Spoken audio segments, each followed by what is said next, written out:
one last comment or question.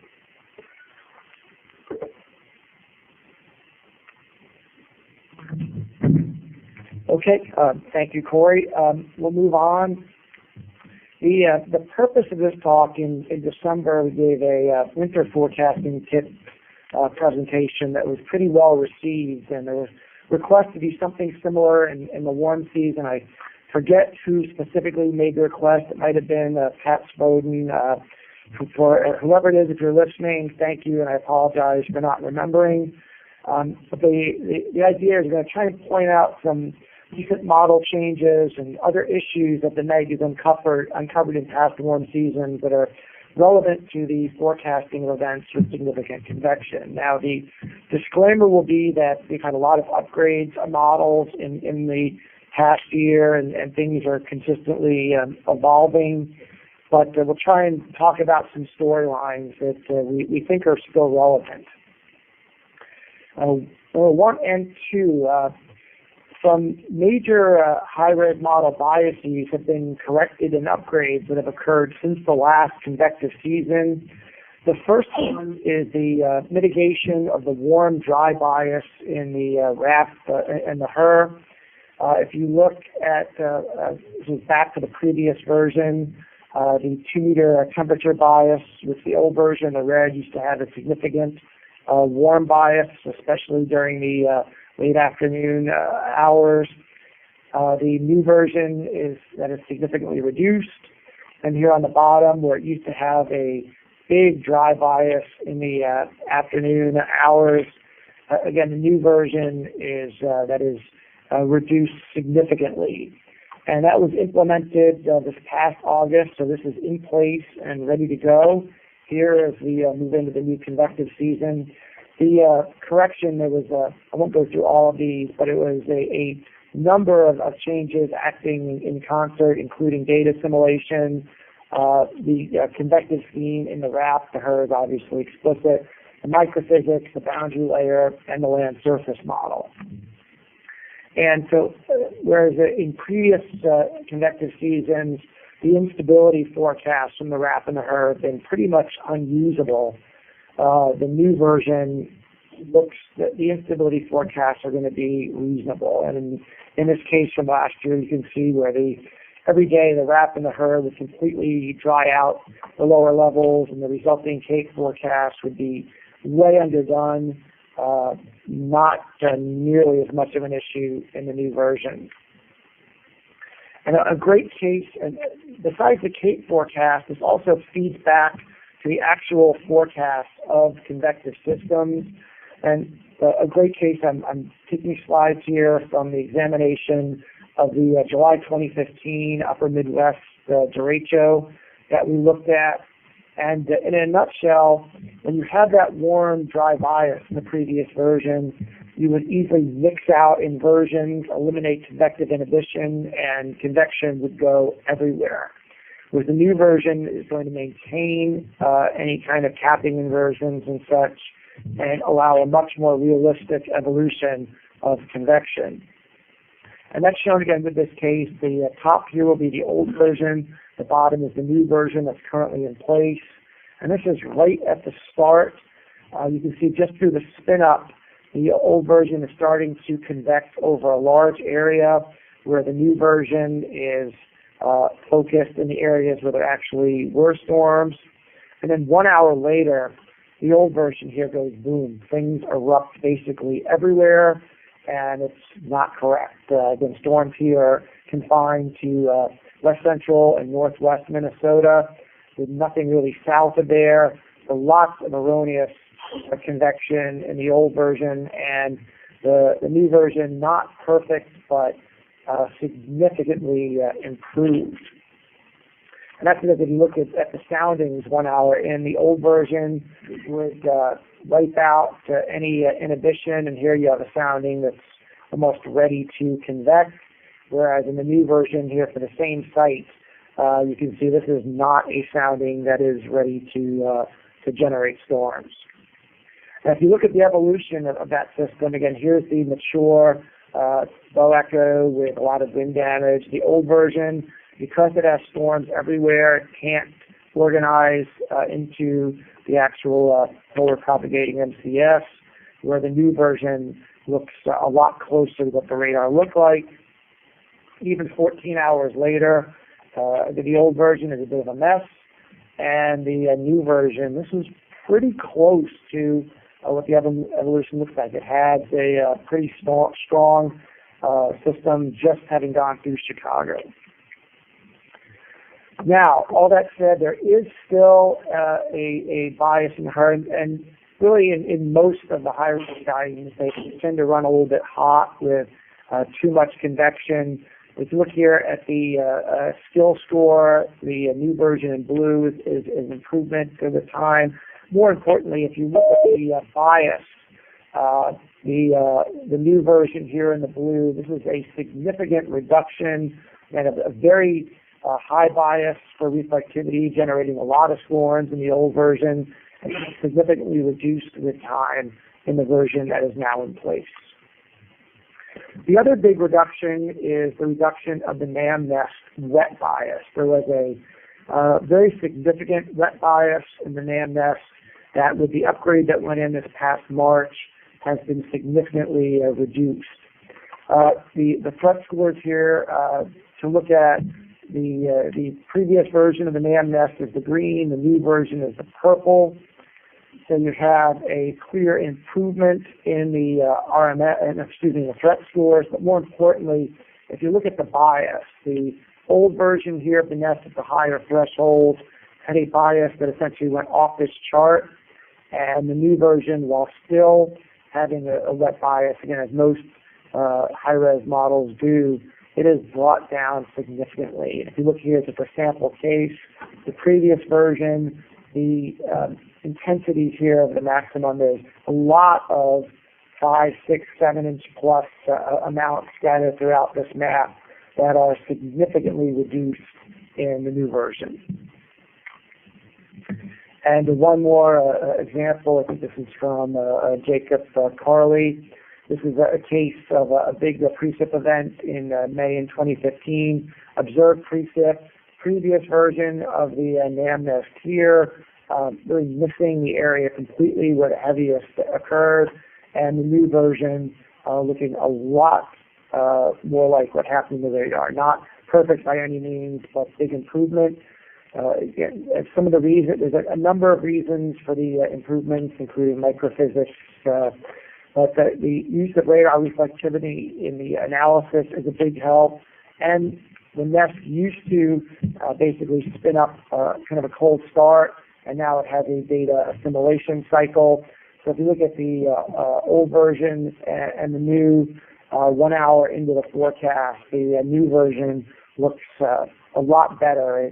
The benefits of assimilating the radar reflectivity data and having an assimilation cycle lead to better forecasts right off the bat.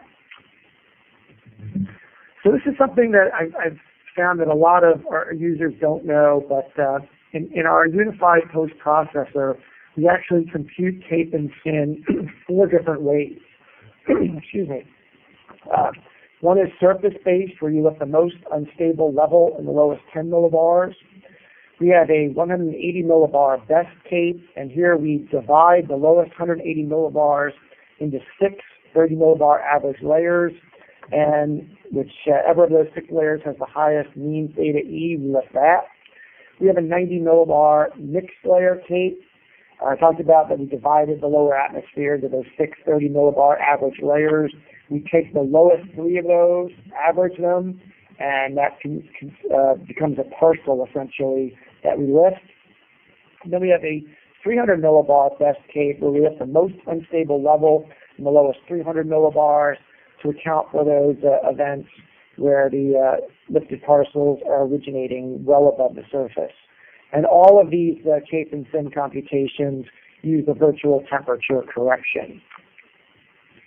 And how to view, I do not believe that we have all 4 available in AWIPS from any of our models. So from the NAM, if you want to see all 4, what they look like, they are available on this website. On AWIPS, most of our files have the surface 180 millibar best. The HER that has the surface, the 300 best, and the mixed layer. The wrap on AWIPS has the surface and 300 millibar best. Now, AWIPS has a computed cape which play around with which parcels are lifted, and they have model delivered cape, which is our stuff that's delivered right out of our models. The computed cape tends to have some pretty extreme values with what's used as lifted parcels. So as an example, these are the 4 cape forecasts for the same case. This is from last week in surface, 180 millibar best, 300 millibar best, and mixed layer. You can see some pretty big differences. The mixed layer is lower than most, as you would expect with the mixing. We're not just lifting that often high theta E surface air. And you look here across Oklahoma, the best capes are picking up on a lot more instability than the surface or mixed layer. We look at a couple of locations to see why they're different.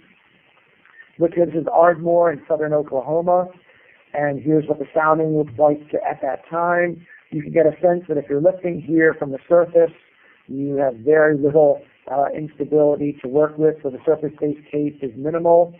The mixed layer, here with the inversion in the low levels, you actually benefit from the mixed layer of having a little bit higher theta E parcel to lift, but it's still relatively small. And the best cape with the ability to lift from the 180 millibar best cape is going to probably lift from an average of something in this layer here, while the 300 millibar best cape is probably going to lift from something up in this region. And there's clearly a lot of instability above that, which is why the 300 millibar best cape is coming up the highest value there. Now let's get down here to off of the Texas coast.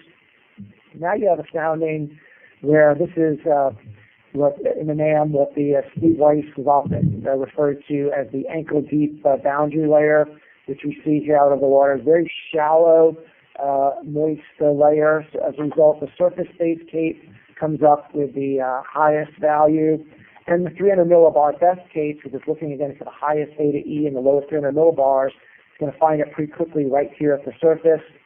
The 180 millibar best cape, which is averaging, is going to get an average of those lower levels and won't be as high as the surface-based. And the mixed layer, again, if you're looking at over the lowest 90 millibars, you can see why there's such a drop-off in cape using that method. But all 4 of these have their purpose, and it's worth pointing out what the differences are and to know what you're looking at and how to use them. Cannot recommend strongly enough that the high-resolution ensemble forecast system, HRF-V2, is in its evaluation period right now. There's a lot of high-res guidance out there to sort through. The HRF-V2 combines the NAM nest, the high-res windows, and the Nessel Wharf in the means and probabilities. It does not include the HER because it's mainly for that kind of 12 to 36 hour period. It uses the neighborhood probabilities. The previous version uses grid point probs. The move to neighborhood probs in the new version really makes for some nice looking products. This is the web page to go to if you'd like to get a sneak peek here of what it looks like or participate in the ongoing evaluation. It's essentially, if you're familiar with the storm scale ensemble of opportunity that's on the SPC website, we decided to essentially operationalize that with changes. The grid spacing for all members becomes very close to 3 kilometers. Again, neighborhood probabilities replace the grid point and probabilities, and we have probability matched means. These HRF ensemble products will go to AWIPS. When this is implemented this fall, we'll have hourly products instead of the 3 hourly that are available now. We're going to move the high-res windows to run alongside the NAM, so this HRF will be available about 3 hours sooner than the current SSCO is. And that's targeted for implementation probably around October this fall. Now, HER-V3 will be implemented in February, and then we have HRF-V3 targeted for probably in 2019. There's the potential to add FD3 members to that version of HREF if they show that they deserve a spot there.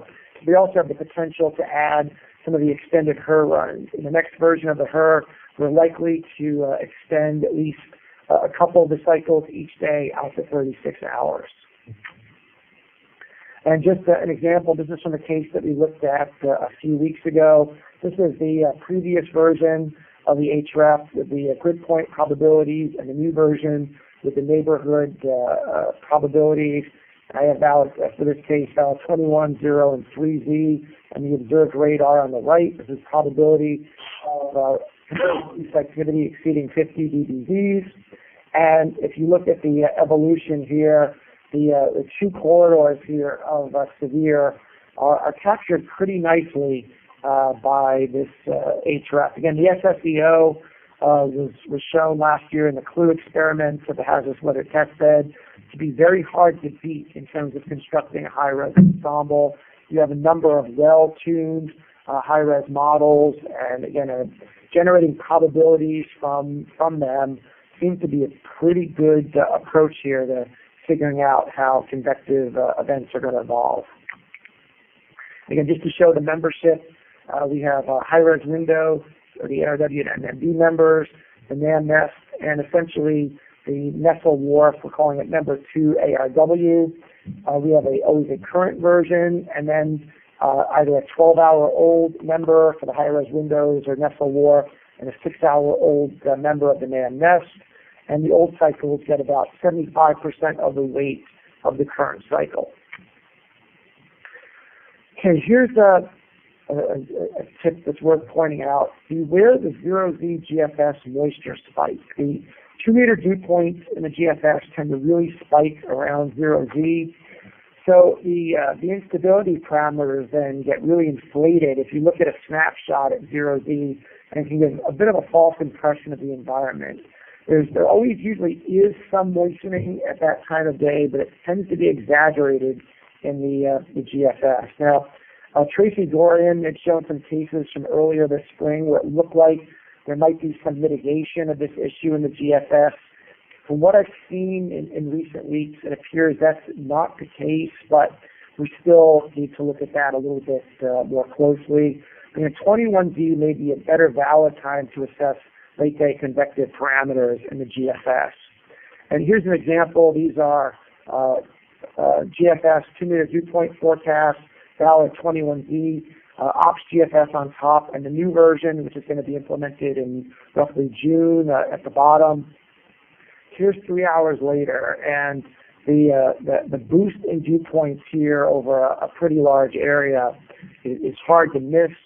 And then 3 hours later, things come back down. It's again, there always is a little bit of a boost at that time, but usually not to the magnitude that the GFS wants to do.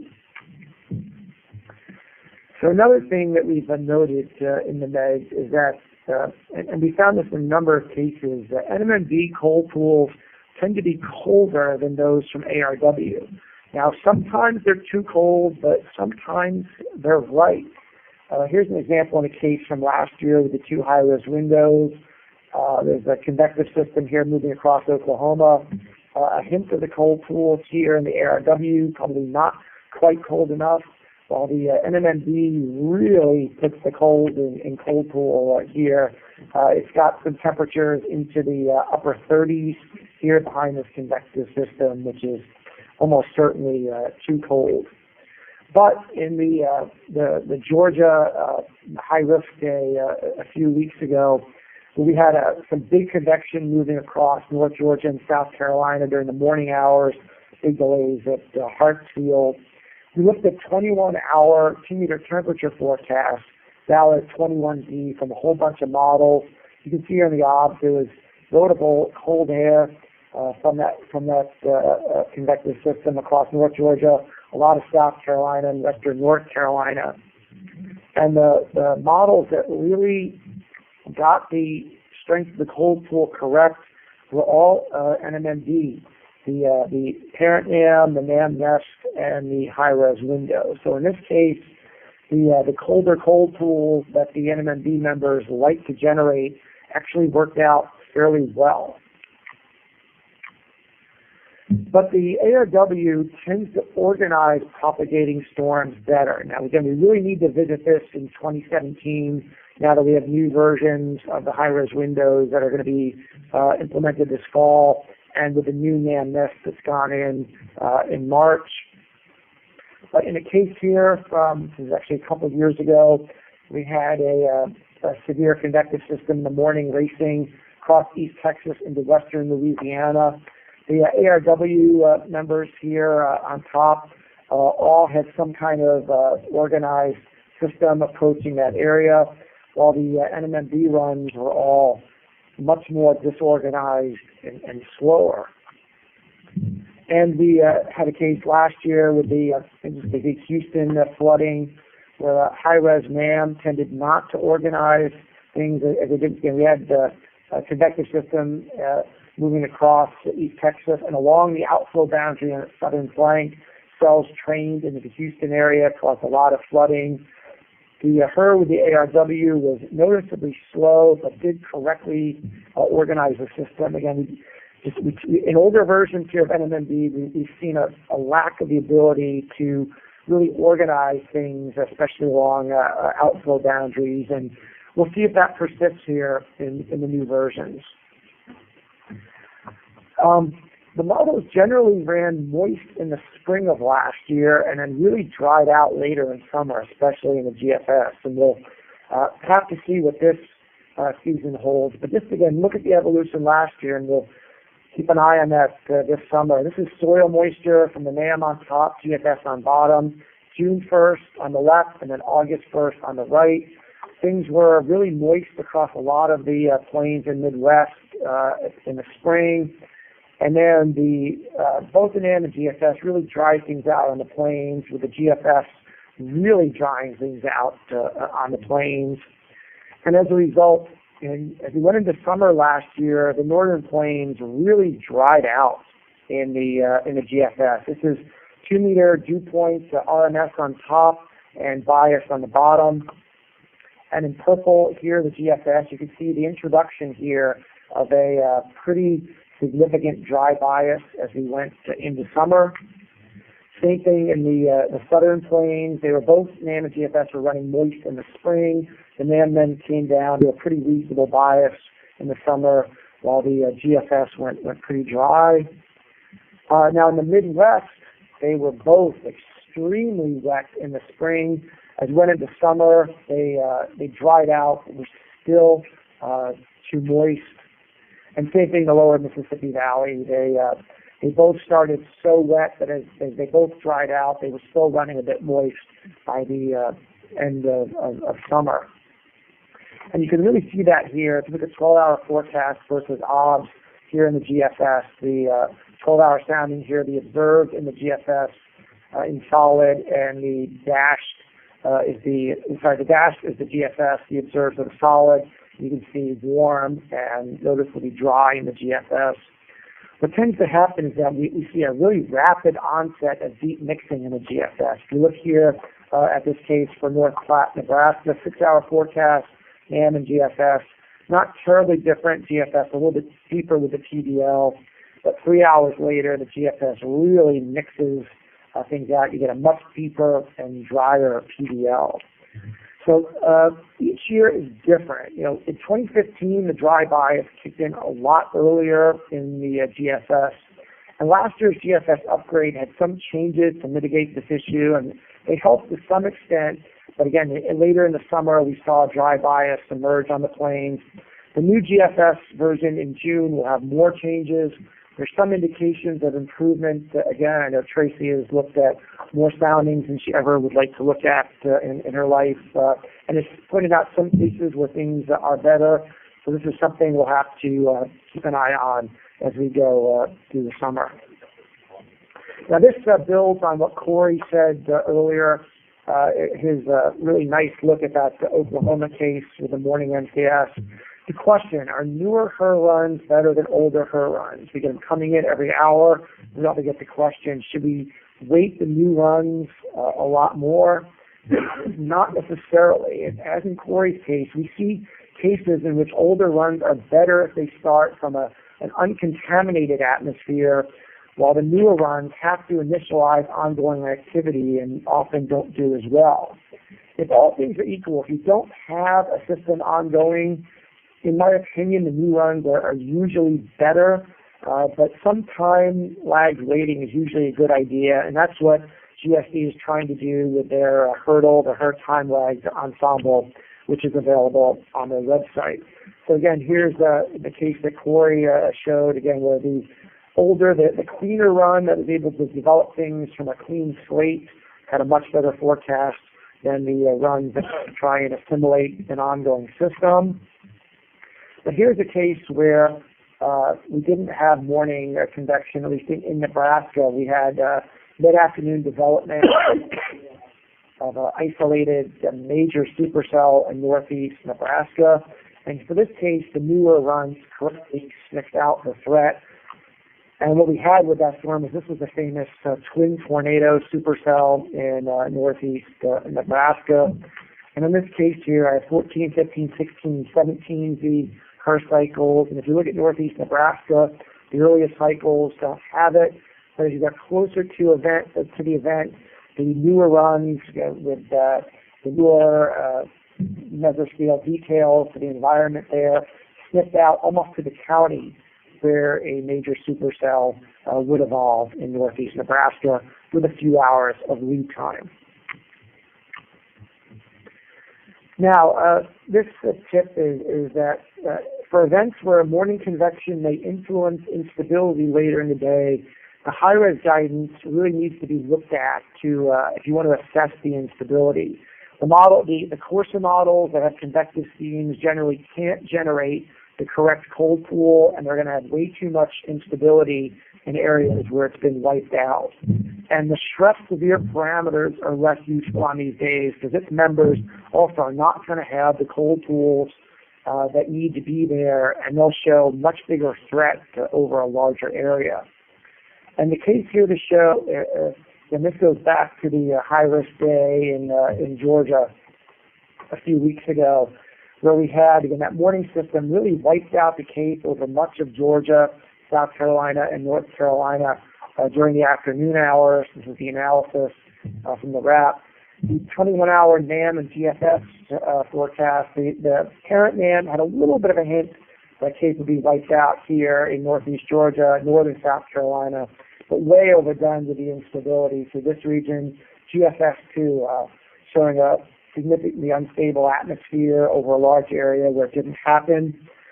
The NAM nest, again, which is going to have the explicit convection, which can generate the cold pool, its 21-hour surface Cape forecast looks significantly better. It's still a bit overdone here in south central Georgia, but this is much better at showing that a large part of Georgia and South Carolina are going to have their instability wiped out by whatever happens in the morning. And again, here's just to show with the SHREP 12-hour forecast for that case. This is the SIGTOR, the probability of the SIGTOR, I'm sorry, this is the mean SIGTOR parameter showing a large area with a significant threat of high SIGTOR values much further north than they occurred. And finally, my last item here is a bit of a philosophical one. It raises the issue of using parameters to forecast versus explicit hand guidance. And there's a growing set of cases in which parameters for a potential significant severe event look really good, but the explicit signatures in the CAMs are modest. The event ends up actually being low end. So the question is, how much do we trust the CAMs to discern when something really isn't right, even though the parameters themselves look pretty healthy? And here's a case. This is the North Florida high-risk day back in January. And the SHREP parameters here show it's the probability of SIGTOR exceeding 5, and very high probabilities across a lot of North Florida. high risk issued across that area with very high probabilities of significant tornadoes. And if you look at the reports here, there was one pretty long track tornado across South Georgia. Most of North Central Florida was pretty much void of tornadoes. If you look here, this is one of the HER updraft helicity forecasts during the day. And overall, its updraft signatures for this area are not particularly impressive. Its best updraft helicity signature is up here across South Central Georgia, where somewhat close to where there was the big long track event. But even though the parameters look really good on this day, the HER is not going to be big long track supercells with potential big tornadoes. Here's another HER cycle here. This does not scream long track big tornadoes. Whereas earlier in the overnight period, there had been a couple of long track killer tornadoes in South Georgia. This is what updraft helicity tracks look like in that event, and a big difference. So the cams on this day gave a signal that something wasn't quite right for a big event, even though the parameters seem to support it.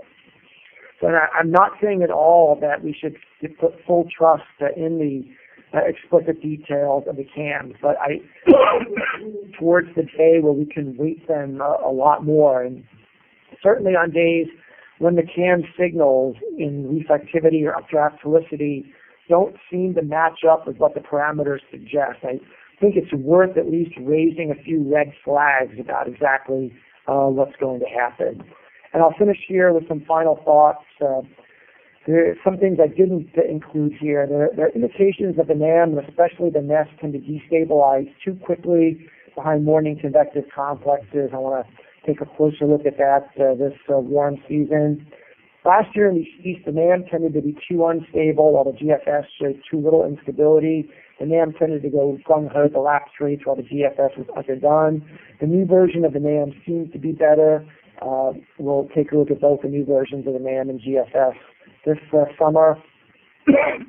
There's a tendency for all guidance to mix the dry line too far east during the day. We'll look at that here as we get into the warm season. And again, we have new versions of the NAM just implemented, the GFS coming soon.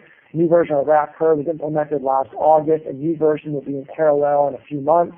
New version of high-res windows in parallel. So all these things we've pointed out are always in a bit of a state of flux, but hopefully some of the things we've shown here today will be useful. And I'll stop there and take any comments or questions. Any comments or questions on the line? Jeff, this is Curtis again. Thanks for putting a lot of this information together. I wanted to make one comment about the HER reflectivity bias in those first two forecast hours. That is a point of emphasis in the next version of the HER version 3. We've actually reduced a bit of the forcing from the parent RAP data, radar data assimilation that's helping to further knock back a bit of that high reflectivity bias in the first couple of hours. We're sort of over initiating convection the first 4 hours or so. So that's something we're further reducing for this next upgrade. I guess the other comment, almost more of a point of curiosity. You showed those 4 different types of CAPE calculations, and there's obviously surface-based CAPE, which has obvious applications for discriminating, surface-based versus elevated convective processes. The mixed layer CAPE for, obviously coming up with a better estimate of representativeness of instability as the diurnal cycle or the daytime cycle evolves. Then sort of the upper bound, the most unstable CAPE, which is your 300 best, so the most extreme scenario of instability. But what I struggle with a little bit in terms of its applicability is what they call the most unstable layer CAPE, that 180 best as you've labeled it. I'm curious to know from you or other participants if they find that most unstable layer CAPE field to be of use in their forecasts. I just want to try to get a handle on how they leverage that formulation as opposed to the other three, which I'm very familiar with and completely understand how those would be used. Sure. But before I open it up for comments on that, I'll just say that the main reason the 180 millibar best tape is in there is legacy. Okay. That was there before, going back to the early 90s, and it was an attempt to account for again days where the instability is based above the surface. It has its flaws in that you're averaging over these 30 millibar layers. I personally think the 300 millibar best tape, that's something I put into the post a number of years ago, because we were missing layer events in the planes where the instability, the parcels originate from, say, 700 millibars. We were missing those, so I added in the 300 millibar best tape. And in a perfect world, I would like to dump 180 millibar best tape, but again, legacy makes it almost impossibility to do that. But if anyone would like to comment on that they like that field or such, given that we don't have the 300 millibar best tape in AWIPS in most of our models, it's the best thing to look at. But if anyone would like to comment on that, please do. So I'll take the bait. A lot of the guidance we get in the grid format comes to you guys, but we have the 180 best, it's the Cape 180_0MD in the grid file. And we just had an event like on Monday, for example. And in the cooler times of the year, the surface-based cape usually looks useless here. But that when you start using these mixed layer capes, like the 180 best, as you call it, you see a signal. And we work up the case study for the event we had here, the widespread severe weather we had on Monday. And the surface-based cape was almost useless, but the 180 best actually just showed a signal. And the 300 best actually showed a good signal too. So, but it's only in I think it's your HER output. That's about it. It's not in all the output yet. So the cape that you provide, the surface-based cape, in places where you don't get a lot of surface-based cape in the cool season, isn't as useful as the other values. Yeah, that makes sense. I guess it's now the reality setting in for me that I didn't realize the 300 best was not accessible from a lot of the guidance, and so that's the piece of information that now I understand why the 180 best is still out there in a lot of places, because it seems to me that 300 best would be a good thing to supplant the 180. Yeah, it would be, Curtis. Again, AWIPS legacy issues. I believe that all four are in a number of the NAM output grids. I don't think that's true for the GFF. I'm not sure about the RAP. But it's something to think about. With FV3, well, I don't want to go too much here in the future, but it's something that we should probably take a look at again with products down the line. Any other comments or questions? Question, yeah, Brad.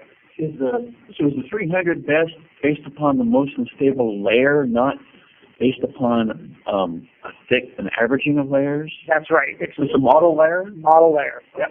Actually, I thought 300 best was a parcel-based calculation. The 180 is the one you described where you break it up into those 30 millibar chunks. But I thought 300 best was finding the most unstable parcel level. Right, like it's level, right? If you want to call it, especially it goes through layers, 1 to 50 in the 60. Are we using model level and model layer? Yeah, I think we're using layer and level interchangeably. Okay, I got you. Yeah. But there's in the 300 best, there's no averaging. It's level by level. Picks the one with the highest theta E lifts it. Whereas the 180 is average. It's dividing the atmosphere into 6 30 millibar deep average layers, and whichever of those 6 has the highest theta E, it's lifted. So 300 will always be more unstable than 180, greater than or equal to 180. Should be, yes. Exactly, and that's why I think the 300 is your upper bound on the instability, and that's why I think that's a nice one to have. Yeah, which is why we have that in the HER. Yeah. We didn't have legacy issues there. Hopefully later to the other models that people can pull the grid file on. Indeed. Okay, before we wrap up, last chance for comment or question. You're going to share this PowerPoint, right? Absolutely. Thank you. All right, thank you, everyone.